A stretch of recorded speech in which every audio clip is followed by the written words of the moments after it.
Felicia Hennis, Radio Anguilla.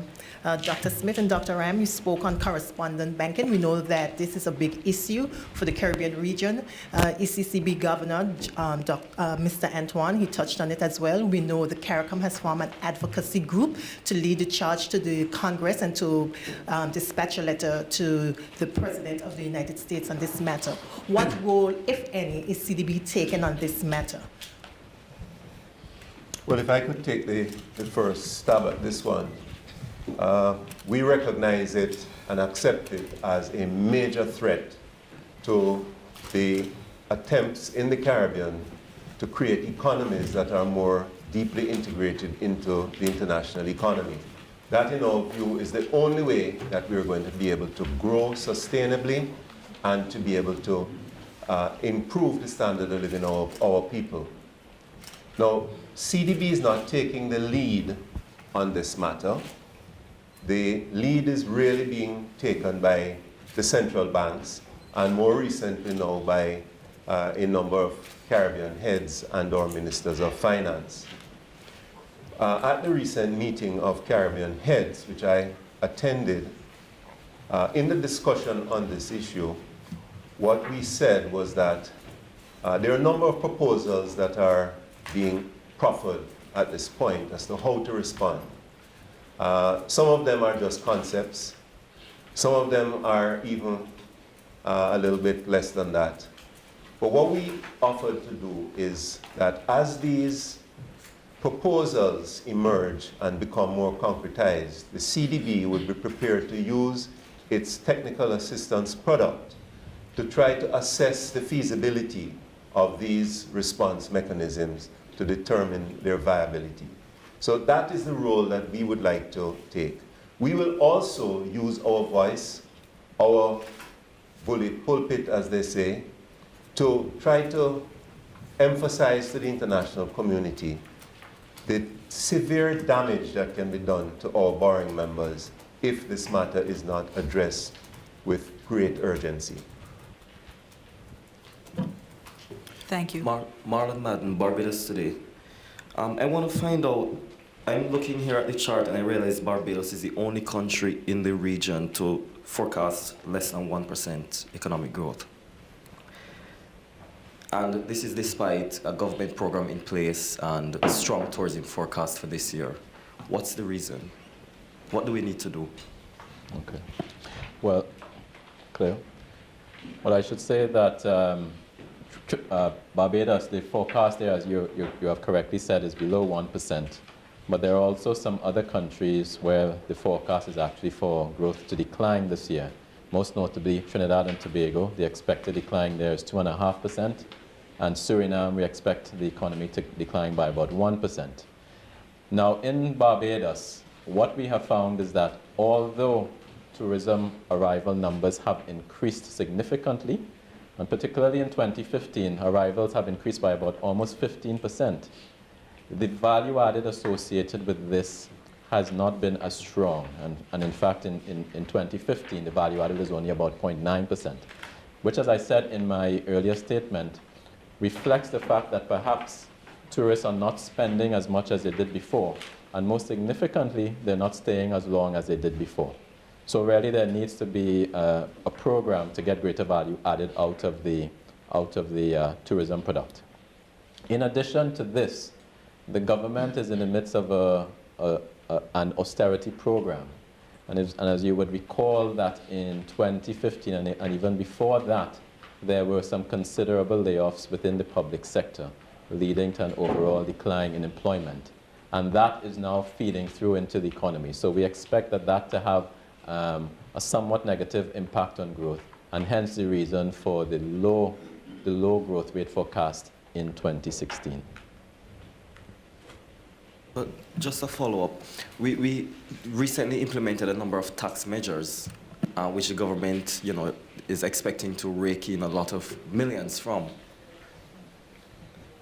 And I'm just wondering, why should we then only be expecting 0.9%?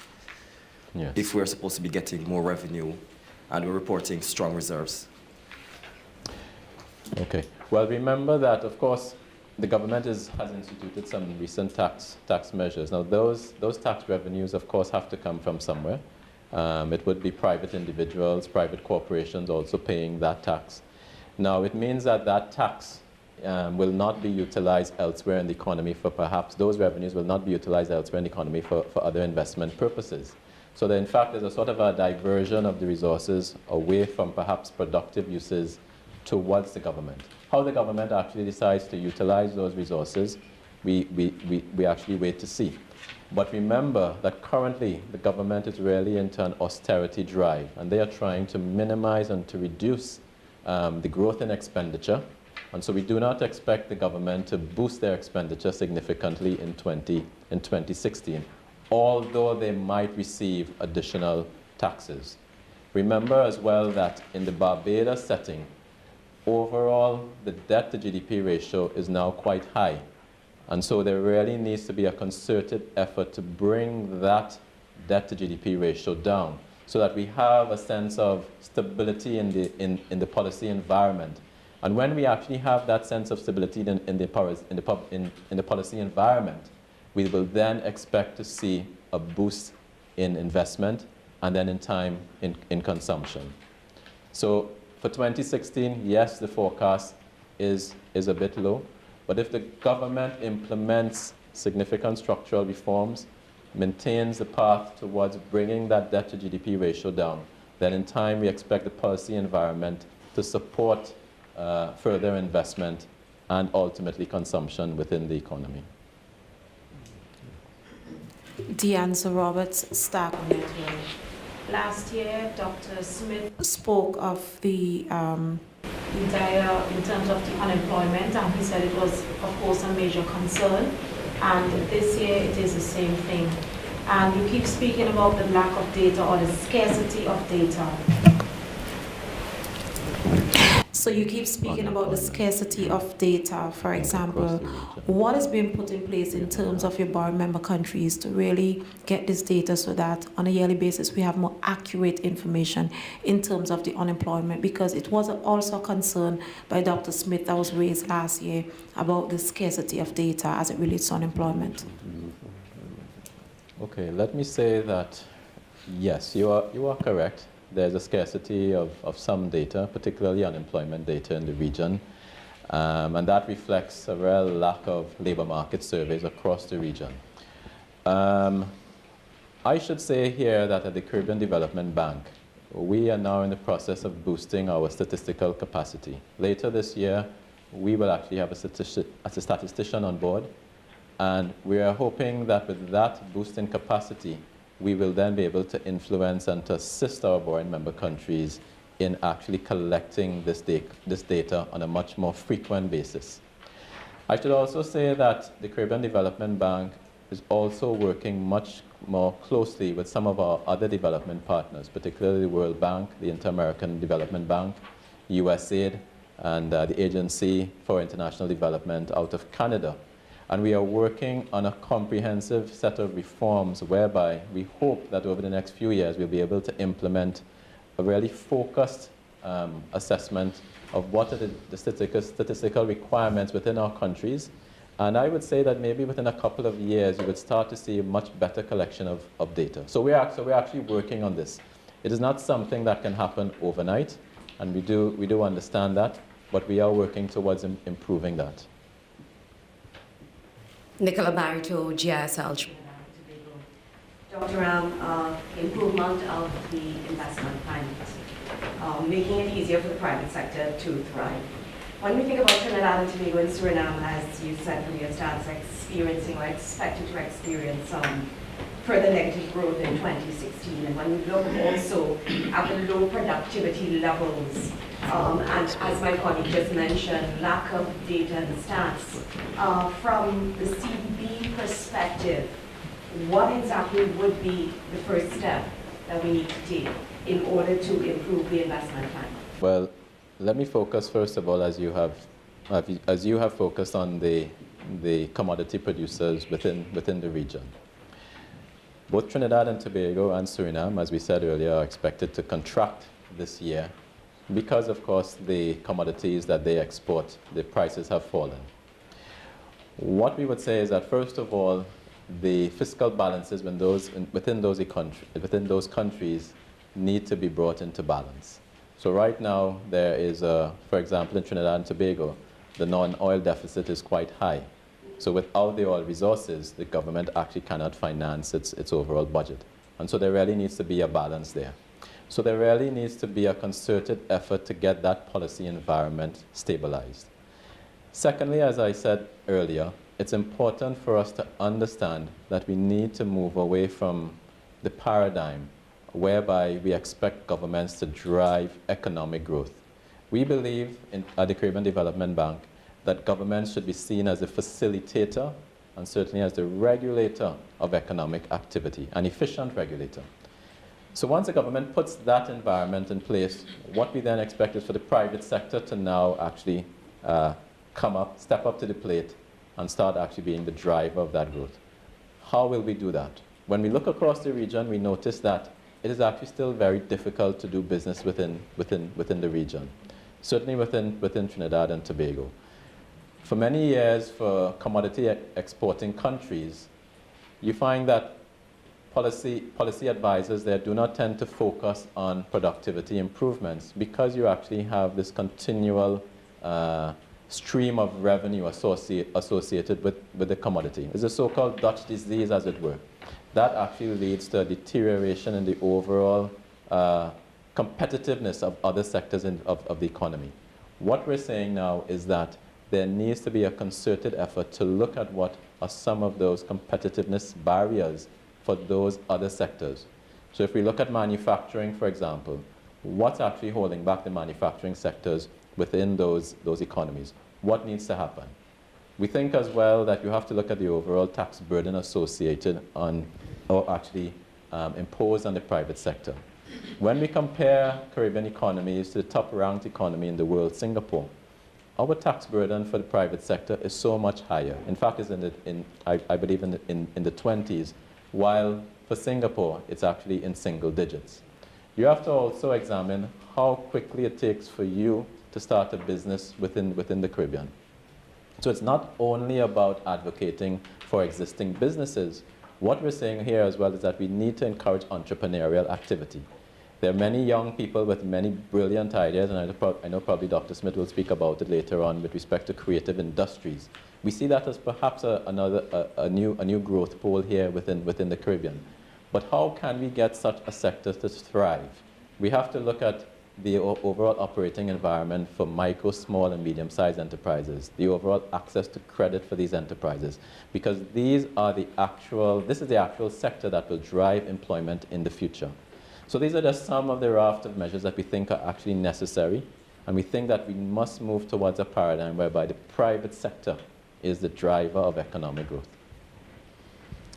Would you like me to speak to the issue of creative industries? Thank you. briefly? Yes, please go ahead. Yes, thank you, Justin. Just to address the issue of creative industries, I don't think it's a surprise to anybody in this room that the Caribbean has a special advantage in the creative industries.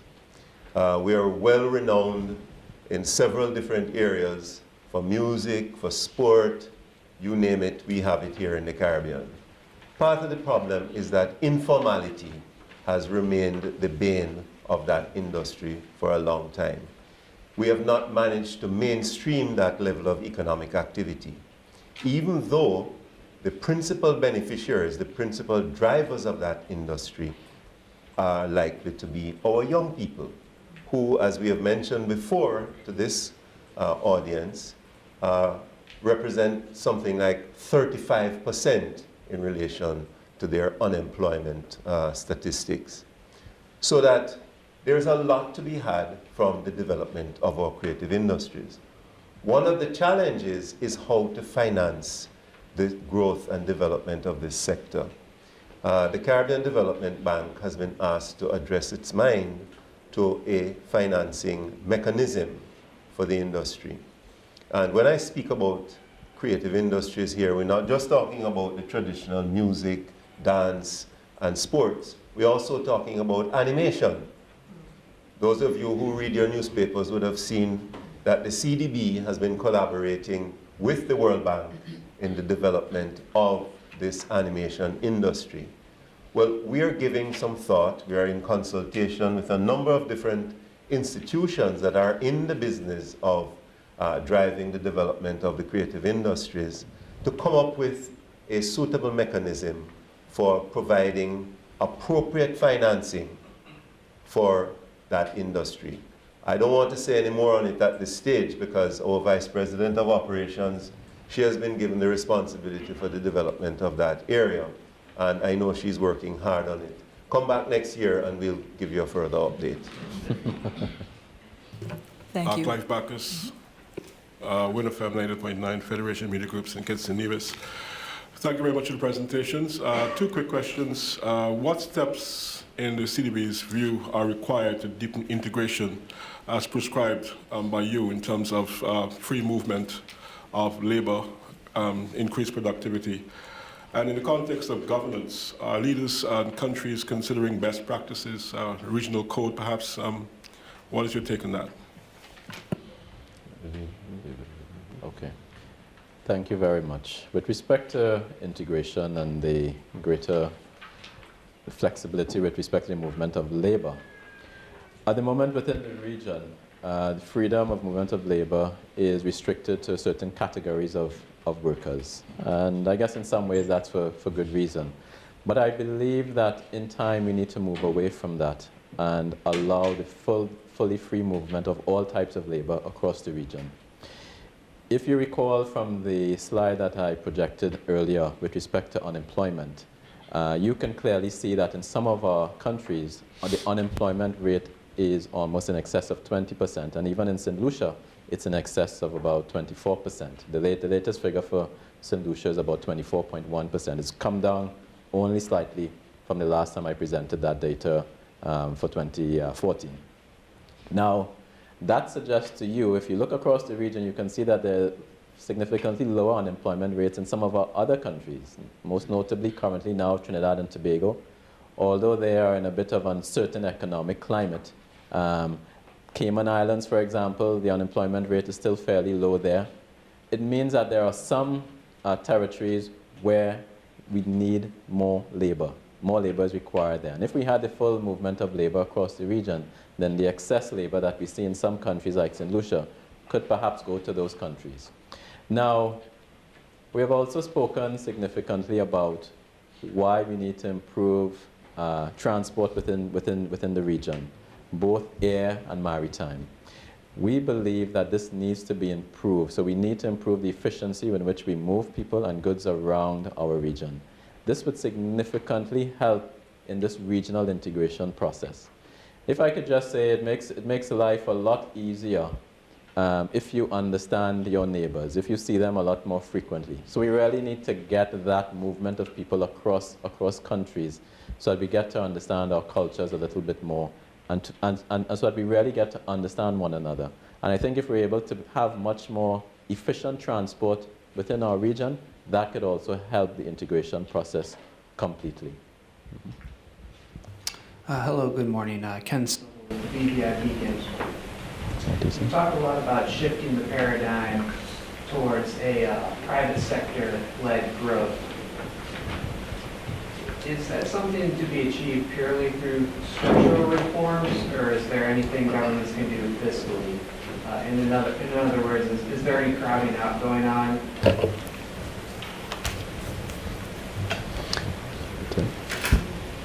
I think that the issue of crowding out is also part of the package of reforms that is necessary to drive private sector growth. In other words, if the government is running fiscal deficits such that the government has to be borrowing heavily in the domestic financial markets, money or capital, what it means is that it is ultimately going to lead to increases in interest rates, which would have the opposite effect on private initiative and private sector development. So I think that in Justin's presentation, he spoke about the doing business reforms, right, that are measured in the World Bank Index. He also spoke about the need for fiscal and debt prudence.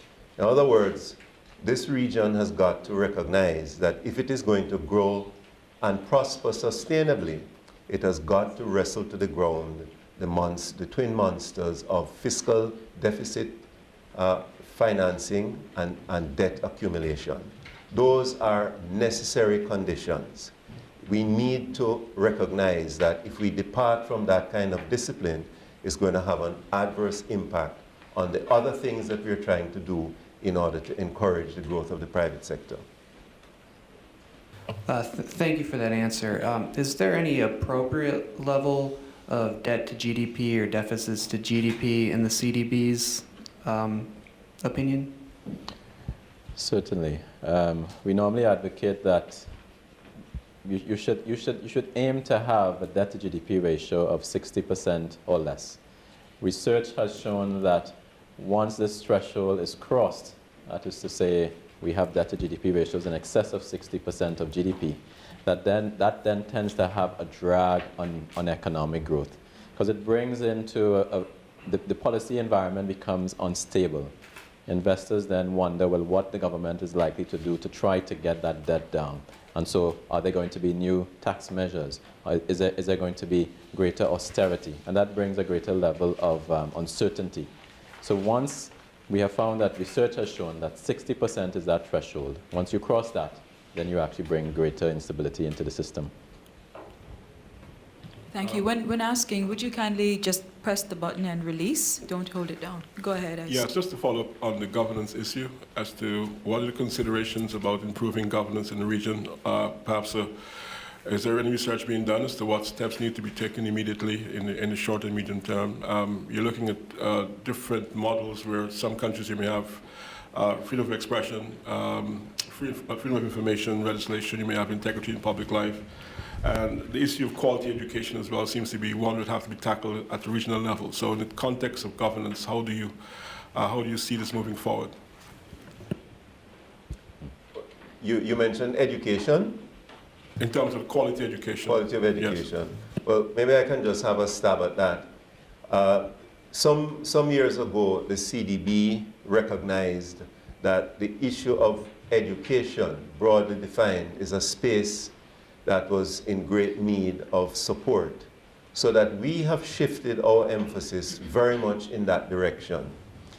Justin, in his presentation, spoke about the need for the emphasis on appropriately targeted education, and he mentioned the need for emphasis on the STEM subjects. We in this region have spent a lot of money educating our people. In the early years, the emphasis was in quantity. There was a quantitative thrust, so we measured what percentage of our population was being covered in primary or secondary and even in tertiary education. These days, and it was reflected in the Caribbean-specific Millennium Development Goals, which CDB helped to develop. What we did is we sought to shift the focus on the quality of the education being provided. Not only quality, but appropriateness. In other words, it must be suited to the market. It's a misallocation, in my view, of resources if we continue to produce educated people and there is no market available for them. So that the targeting of education must be twinned with the improvement in the quality of education. We need to have a labor force that is available, that can be employed, even as we try to drive the development of our private sector. We see several examples of this across our region, where the investment promotional entities are going out there trying to bring investors into the country. But as the investors look more closely at what we have to offer, one of the big constraints that emerges is the inappropriateness or insufficient quality of the labor force that we have to offer. So it's a huge, huge issue, and it is one that the CDB is giving emphasis to as we work with our countries. In my presentation, you perhaps heard quite a bit of reference to technical and vocational education. That is part of the thrust that we are focusing on. Yes, My name is Jules Vasquez from 7 News Belize. If I could, Dr. Ram, you spoke about the 2 years I've been here, you spoke about the ease of doing business survey, and only 2 countries, I believe, went up this year in the Caribbean. Isn't, first, a large issue within that the lack of correspondent banking relationships and the increasing difficulty in establishing bank accounts for foreigners because of the AML, CTF regulations in the United States? That's first. And second, how do you see this within the wider context of north-south advantage taking, insofar as we know that Caribbean countries are being persecuted out of the services sector? It's real. The offshore banking, so many countries in the region have been hectored and harassed out of it. So how do you view those things, both as a fetter on doing business for foreign investors who have a very hard time setting up bank accounts because of all the strict regulations, and second, within the wider global context? Okay. Well, first of all, the threat associated with the decline in correspondent banking in the region is real, and it's likely to have quite a negative impact on our trade relations, also with respect to remittances coming from external countries back to the Caribbean. As Dr. Smith mentioned, we think that this really needs to be dealt with. It's quite unfortunate that it's being dealt with in a sort of a blanket approach by some of our northern neighbors. It's unfortunate because really it should have been dealt with in a sort of a risk-based approach. How risky are some of these transactions within the Caribbean as it relates to some of these activities that they are trying to actually put a brake on? Now you have to understand what's the threat that they are actually trying to succumb or to actually suppress. It's related to terrorism-related activity as well as to money laundering. I think that what really needs to happen is that we need to have a dialogue, perhaps at the political level, between our leaders here in the Caribbean and those with our major trading partners, particularly in the United States. So I mean that at this point in time, some of the measures that are being touted as being what can actually be utilized to alleviate this problem with respect to correspondent banking, as Dr. Smith mentioned, perhaps central banks stepping in, but that might not be efficient. What really needs to happen is a policy dialogue, so that we could probably have a greater risk-based approach to this. Because without that dialogue and what we currently have in place, it's actually going to be a real stifle on economic activity. Could you imagine private sectors trying to operate within the Caribbean, and they can't actually get paid or they can't actually get their funds out of the region? That's going to be a real hindrance to economic growth eventually. And it is something that I believe we need to work on right now. We need to have a solution to it. We cannot wait. And we need to have an effective solution to it. So you're absolutely right. This threat associated with correspondent banking will have a major negative impact on investment activity and economic growth within the region unless we deal with it effectively now. If I could just add to what Justin is saying here. This one is a real conundrum for us here in the Caribbean, because ironically, one of the things that we heard at the recent CARICOM heads discussion was that in the initial interface between some of our Caribbean leaders and central bankers and the authorities in the United States, what they are saying is that the Caribbean in general is compliant. In other words, we are not in violation of the anti-money laundering or the CFT regulations.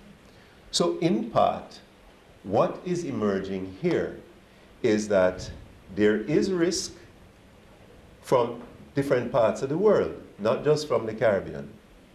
Part of the challenge is that there are going to be fines now. Well, there are fines now that will be imposed on entities that are found to have facilitated the transfer of monies that might be traced back to either money laundering or terrorist financing.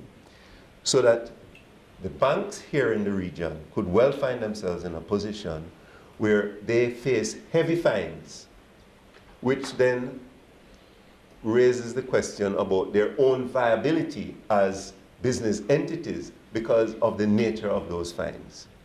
That is part of the conundrum that we face.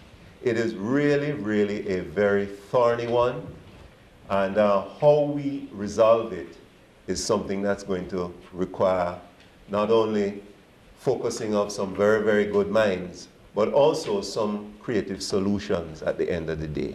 A number of things were on the table at the recent meeting of CARICOM heads. And, you know, this is something that we need to continue to look at and to inform the media generally in relation to progress. Because Justin is absolutely right.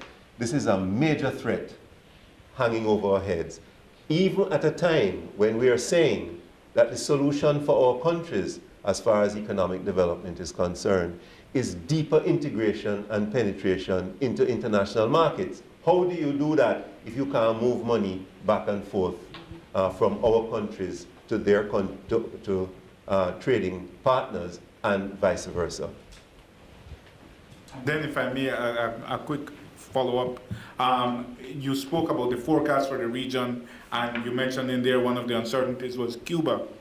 How much of a factor might Cuba be, since the liberalization and the regularization of flights is very recent?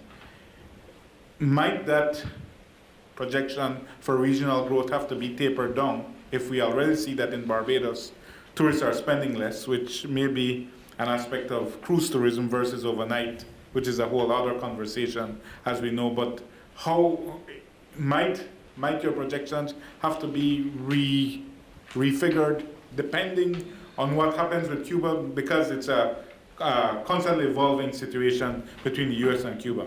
Sure. Well, in 2016, I don't think we would need to adjust our figures significantly. Perhaps from 2017 or so. Why do I say that? Direct flights between the US and Cuba, that is to say commercial flights, will not begin maybe until September, October, so into the fourth quarter of this year. So not likely to have a real significant impact as yet on other Caribbean destinations. But let me say this, I have identified this warming between US and Cuba both as an opportunity and a threat. And I really think that we need to focus more on it being an opportunity as well. What you really need to do, and the recent estimates are that when those commercial flights begin between the US and Cuba, it's likely to be about 110 per day, 20 alone to Havana, and then the rest to other international airports within Cuba. Now, if we could actually have greater airlift between Cuba and the rest of the Caribbean, we could probably entice tourists who are actually thinking of going to Cuba to then perhaps lengthen their stay within the rest of the Caribbean and visit other tourism destinations within our board member countries.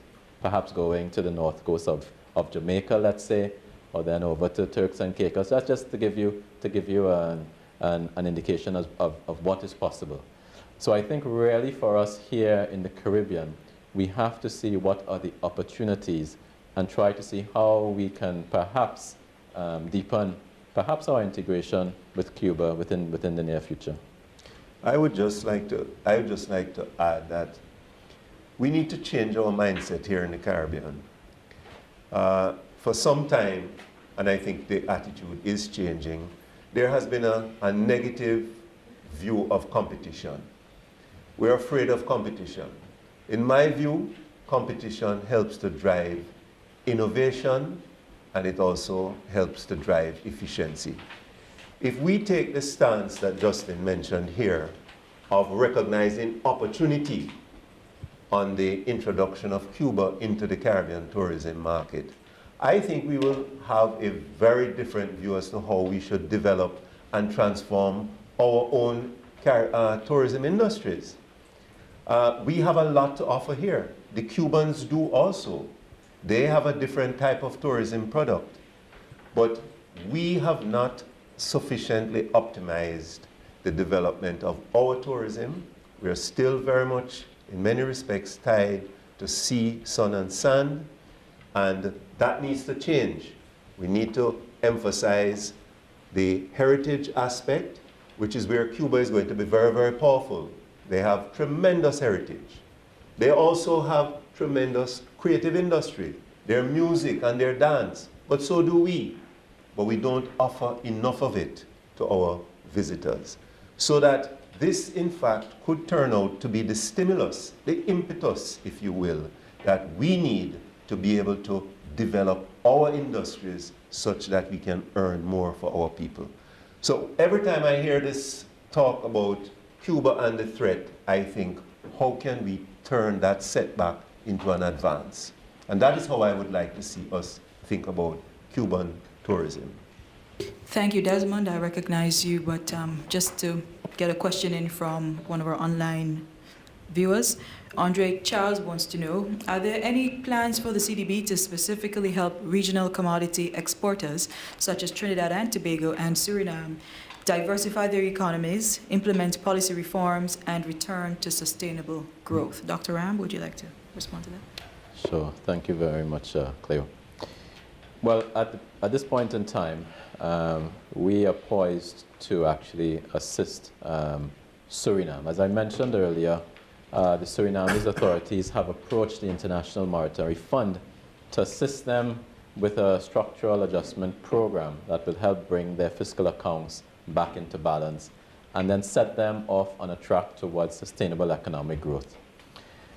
To do so would require a number of structural reforms, including, as we've spoken earlier, about this ease of doing business. Those reforms are going to be very, very important over the next couple of years for Suriname. Why is that important? Because we understand that in economies such as Trinidad and Tobago and in Suriname, that they need to diversify their export base, find other ways of generating foreign exchange. So the Caribbean Development Bank will be supporting Suriname this year through the policy-based loan, as Dr. Smith has mentioned, and we will be supporting a number of reforms, not only this year, but also next year, as we seek to assist Suriname come out of this particular predicament that they find themselves in and set them on a course to sustainable economic growth. That will, in the end, we hope, be private sector driven and lead them to a much more dynamic, export-oriented economy. Thank you. Desmond, please. Thank you, Cleo. I have two questions. Given that Antigua and Barbuda has been a good client of the CDB over the years, and with the fiscal tightening that the current administration has implemented, coupled with last year's economic growth trends of approximately 3% and the projected growth for 2016 being suggested to be over 5%, will it be more difficult for Antigua and Barbuda to be able to access grant funding to improve much of its physical infrastructure in light of the several high-end projects that are due to come on stream? Grant funding, that's perhaps the scarcest form of financing that you'll find anywhere in the world. Antigua and Barbuda have sort of slipped under the fence as far as the UK CIF is concerned. What it means, however, is that because of imminent graduation for Antigua and Barbuda, that they will have to utilize their share of the CIF money before the end of this year.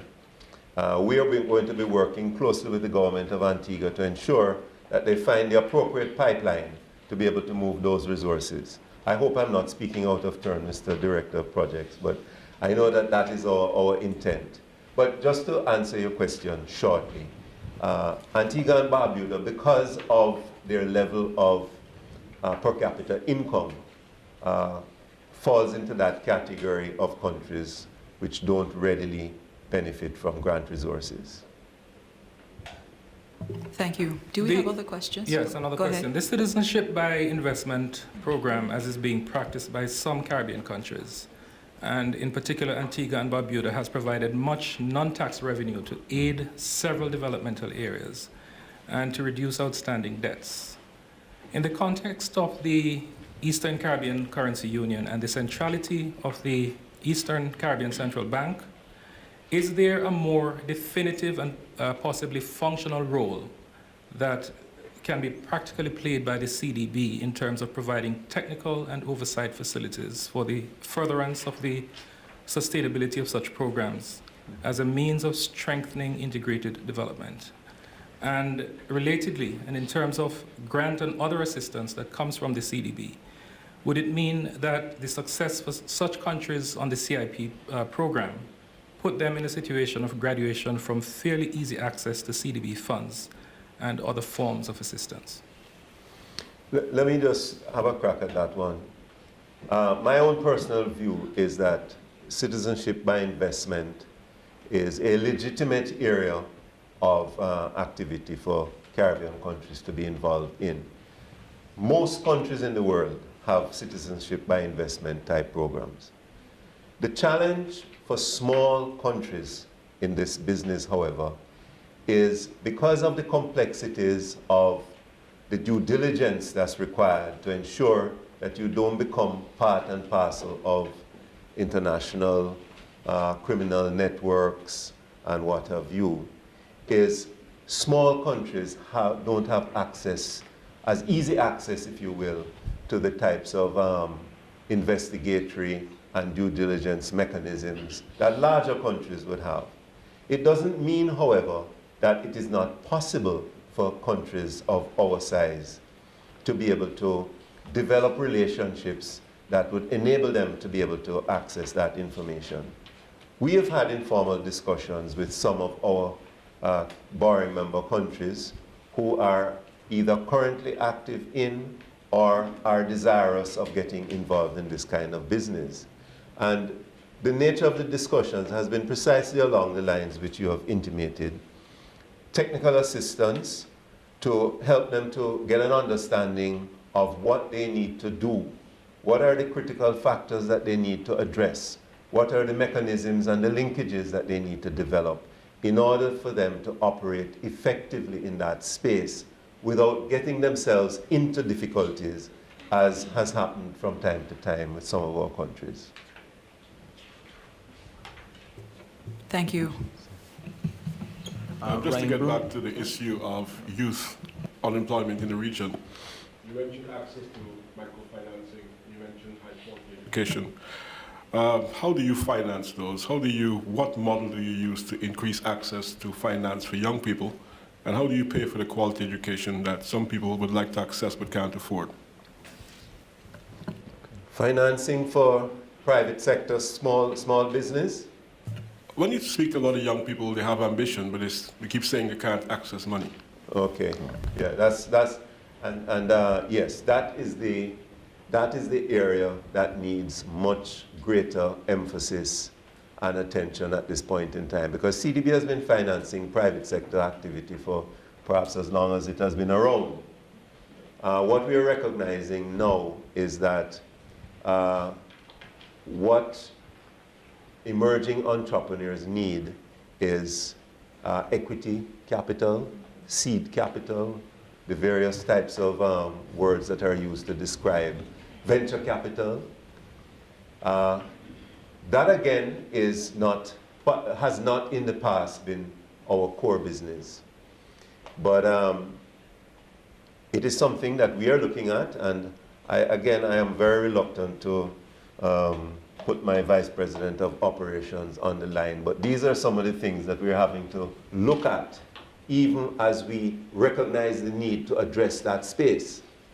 CDB does have some amount of financing that can be used for the purpose of seed capital. It's not a whole lot. But then again, if you're talking about small business, especially micro, they don't need a whole lot of this type of money. What we have to do, in my judgment, is to play a role in crowding in, to use this fancy new term, crowding in some of that type of money into instruments that we would participate in.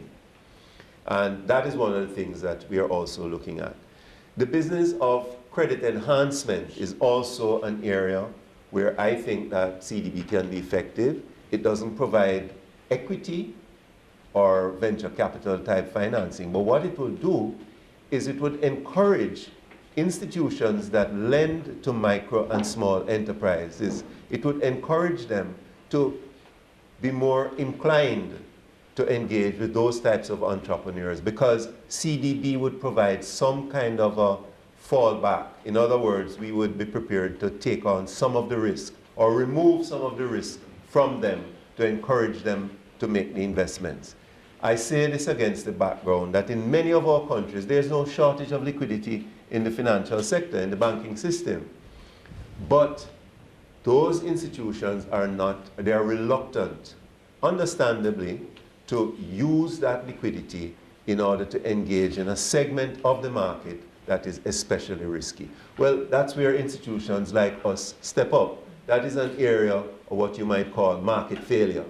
And multilateral institutions, part of our remit is to address market failure. Okay. Could I also just say something on that as well? At CDB, we're also doing major research on micro, small, and medium-sized enterprises, and that research will be published in May of this year.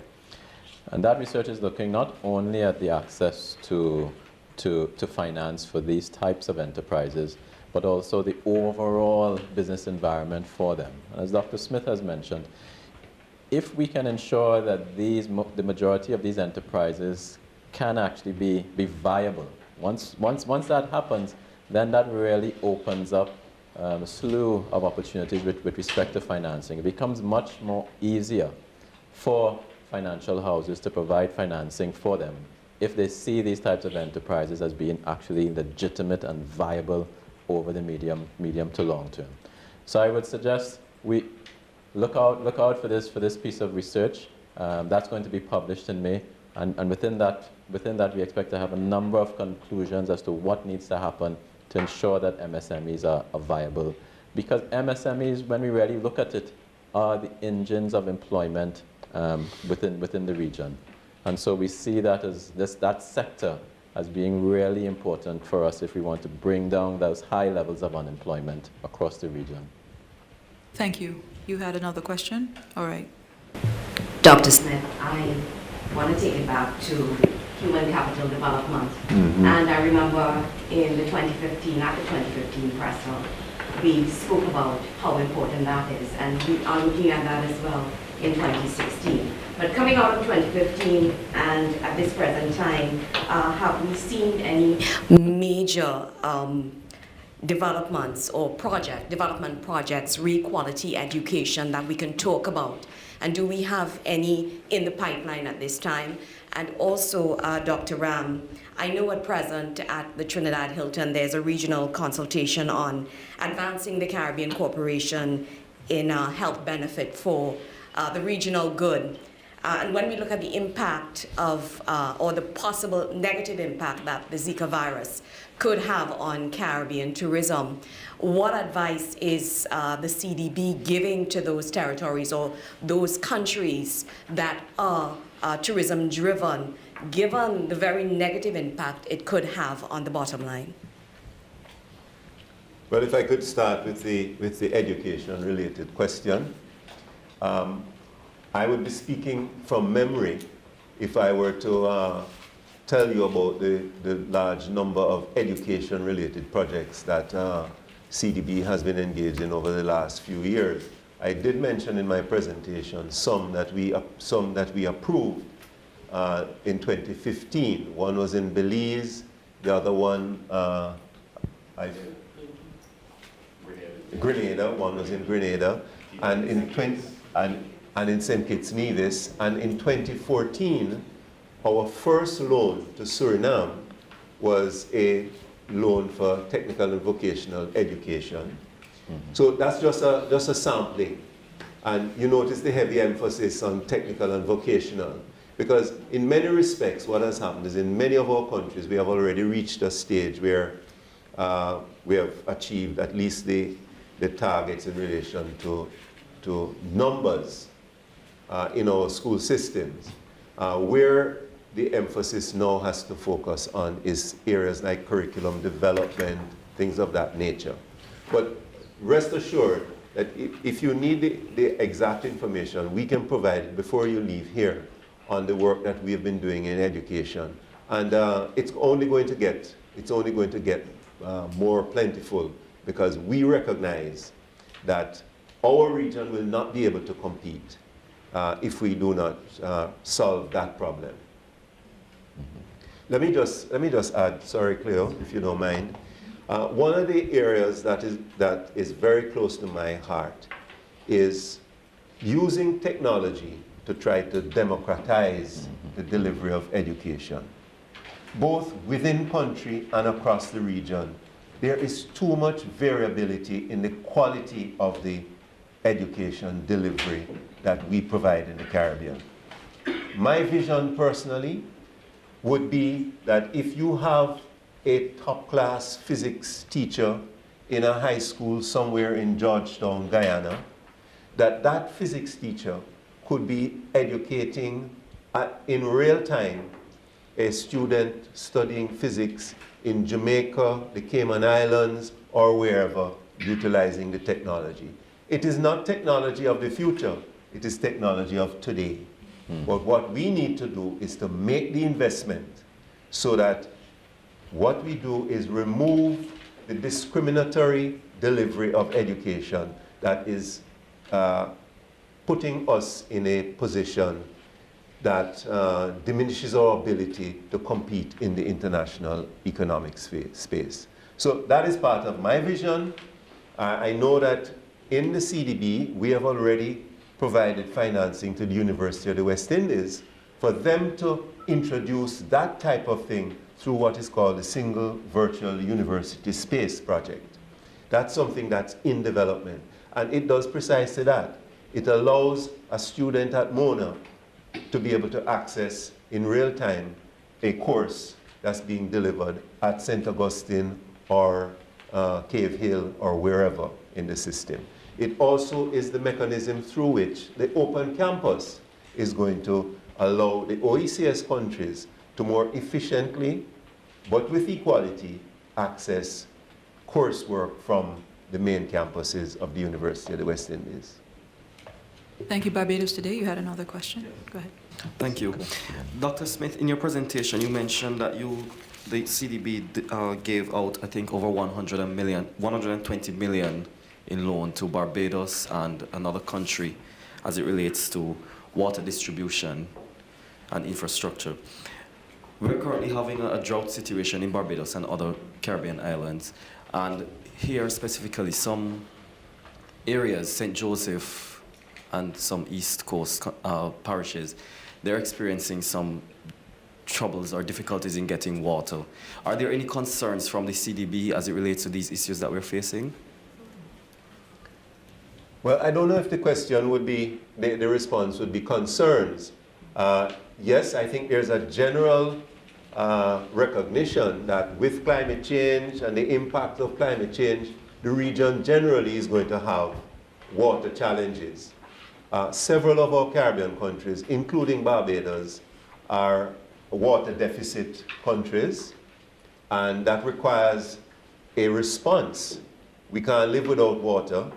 We have to have water not only for domestic and human consumption, we also need it for business. So that the intervention that's taking place here in Barbados, and I'll ask Daniel Best, if you don't mind, Daniel, to just speak a little bit to the Barbados intervention, because I think it's an important one. You might also want to speak, Daniel, about the intervention in the Bahamas. That one has a nice little twist to it, because we're also integrating, I think we're integrating renewable energy in that one. So with your permission, ladies and gentlemen, I'll ask Daniel Best, our Director of Projects, to speak to those. Thank you, Mr. President, and thank you for the question. With respect to the Barbados initiative, absolutely we're well aware of the current challenges faced with many sections of the country with respect to water shortages. And along with building into our project improvements with respect to distribution and transmission, we have also considered the age of much of the plant within the country, which is a challenge. and has resulted in many of the shortages. So issues of storage and capacity, and as the President would have spoken to, with the effects of climate variability and change, we are seeing extended periods of drought. I would also like to particularly touch on the issue of non-revenue water, which is of major concern to Barbados and which we're dealing with in a very holistic way under that particular initiative. So we have invested, or will be investing through the Barbados Water Authority, of course, equipment in terms of leak detection equipment, and also training for staff to reduce the high preponderance of non-revenue water, which is currently experienced in Barbados. With respect to the Bahamas intervention, there's a challenge, of course, as the President mentioned. Bahamas also is a water scarce territory, and as there's therefore a challenge with sourcing of water for many of the sections of the country. And as a result, there's a study built into that project to consider alternative sources of water, but also how the water is actually distributed. Energy consumption is a major challenge for many of our water resource agencies across the region. And so we were quite pleased to build into that project some renewable energy initiatives with respect to the photovoltaic plant, which will be built into the Bahamas Water Services infrastructure to aid in the delivery of water to consumers. Thank you. Thanks. Thank you. We have a question, another online question from Charmaine Wright. Many Caribbean nations are struggling with modernizing their justice sector. Is the CDB inclined to support those efforts? Dr. Smith? Let me say that the CDB has facilitated the improvement in our justice system regionally. Even though that project perhaps was not classified under that rubric. We did provide the financing for the development of the Caribbean Court of Justice, but CDB is not directly in the area of justice development. I know that there are other development partners. Canada in particular has played a very, very key role in that area. And I think one of the things that the questioner would appreciate is that CDB cannot be involved in everything. We're a small institution. We need to focus. If we try to be all things to all people, we won't be as effective as we can. So that as long as an area is well served, and as long as CDB does not have any special expertise in that area, we're quite happy for our development partners, such as Canada and the UK and others, to assist in the development of sectors which are as critical as others, such as the justice sector. Thank you. Just two more questions before we wrap up. Go ahead, please. Ryan Broom, CBC News, Barbados. This question relates to economic reform, and either Dr. Ram or Dr. Smith can answer. I see Antigua has removed personal income taxes as part of their program. I'm trying to find out from you if you think this is an approach that could be a one-size-fits-all that we can use in Caribbean. Obviously, other taxes go up as well. But is there some sense in this for us to use throughout the region, this approach in removing personal income taxes? I am not bright enough to answer that question, so I'm going to happily hand it over to my Director of Economics. Sure. Okay, the removal of personal income tax. Let me just say, what we are advocating here at the Caribbean Development Bank is that we have sustainable fiscal balances.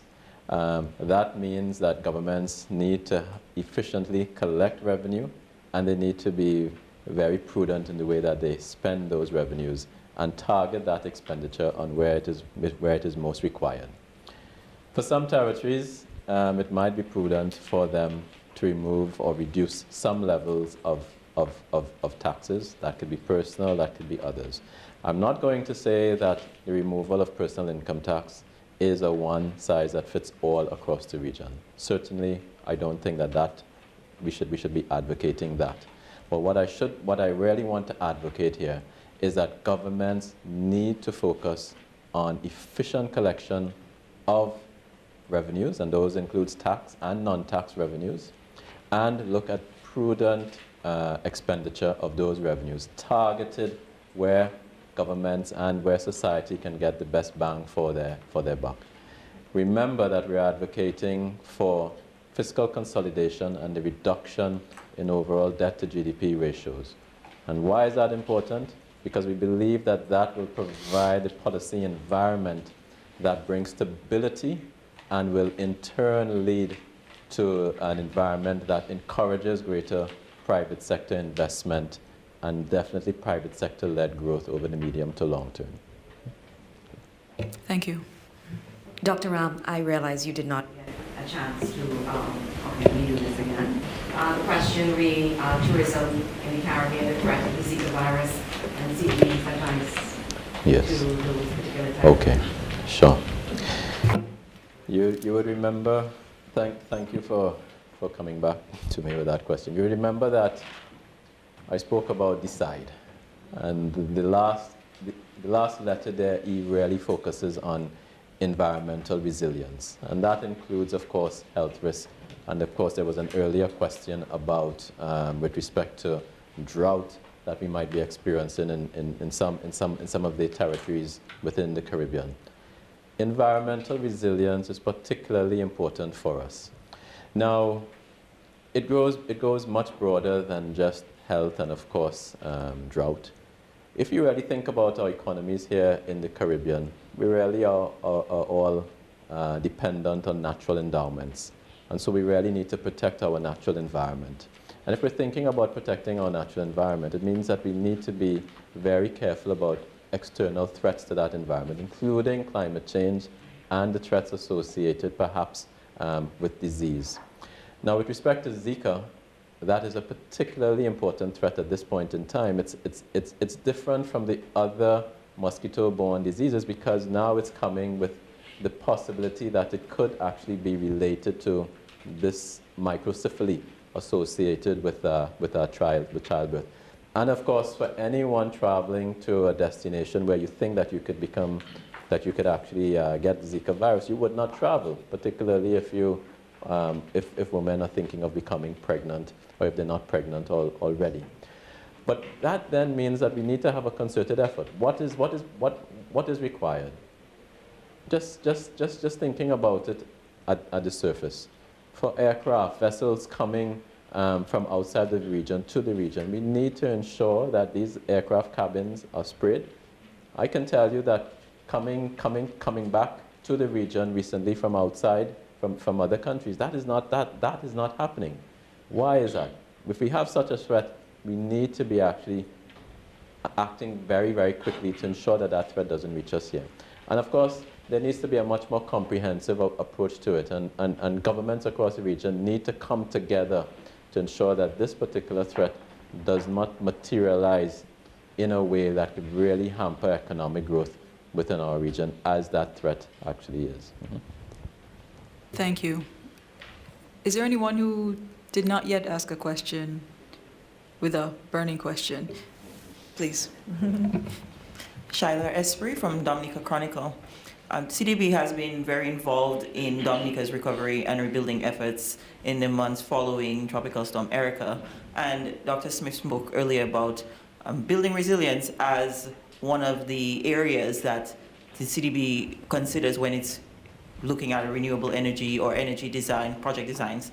I'm really interested in hearing more details about how involved the CDB is as far as governance and regulation in terms of its funding of projects for rebuilding efforts or for any new energy-related project designs, because Dr. Ram was just explaining how careful we have to be in terms of our attention to our natural endowments. I think I would like to hear more from both of you probably on the necessity or the critical nature of the building resilience and the measures taken to make sure that our construction sector is being very aware of that. So how can you speak more detail about the construction sector particularly and addressing sustainability?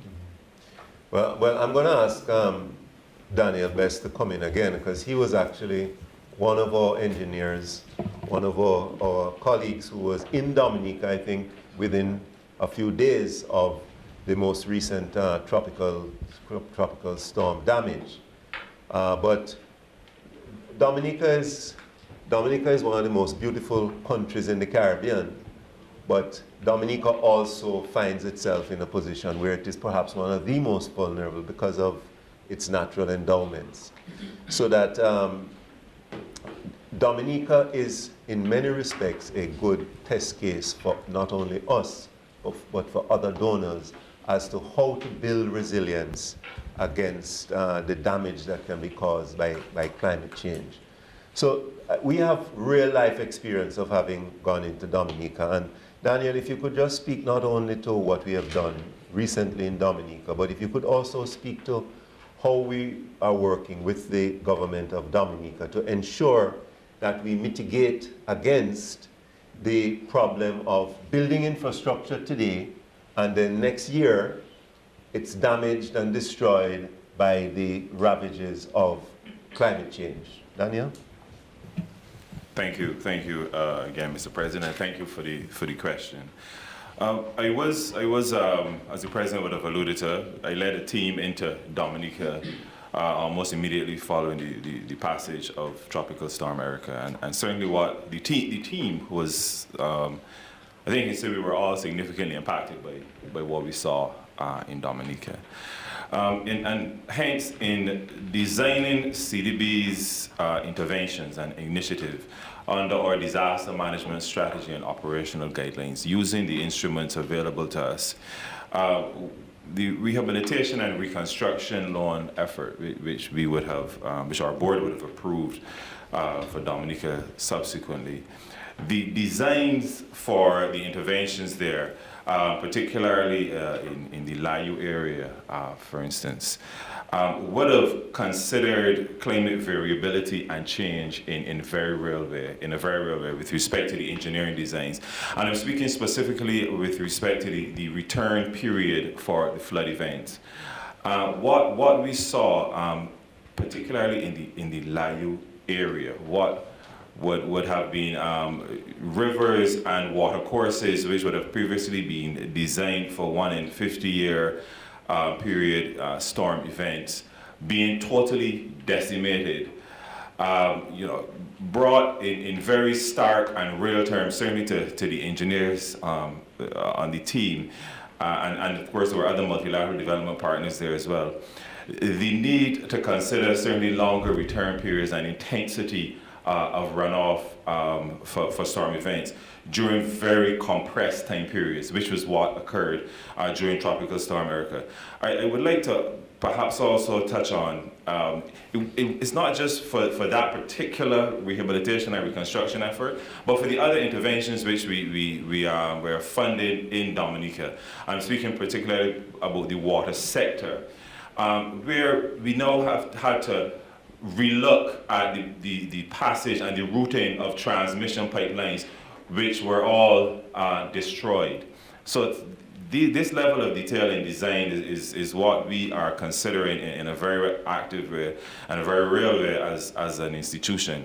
I would also like to, if I may be allowed, Mr. President, speak about the climate action line of credit, which CDB facilitates and which has been extended to us through the European Union.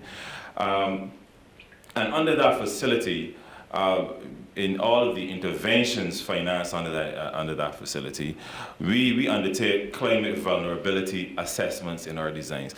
So essentially, what we're doing as a projects department and as a bank, we're no longer considering just the standard engineering designs, which we would have done maybe 5 or 10 years ago. But we're considering the incremental changes that our region is experiencing as a result of the variability in our weather patterns in the design and designing accordingly. So or transit corridors, for instance, in considering, and I don't want to get into too much engineering details, but in considering base course, lift, turning radius, these kind of things, line of sight, we are taking the full gamut of our project designs and running them through the lens of climate variability and change. And I spoke about earlier the water sector and non-revenue water, but we're also considering the impacts on gender, because climate variability and change and the horrific effects it has on our infrastructure impacts men and women in different ways. You know, and so how we treat with the design of our project initiatives, we're looking at it from a more complex, if you will, lens to fulfill our mandate to our board member countries. Thank you. Thank you.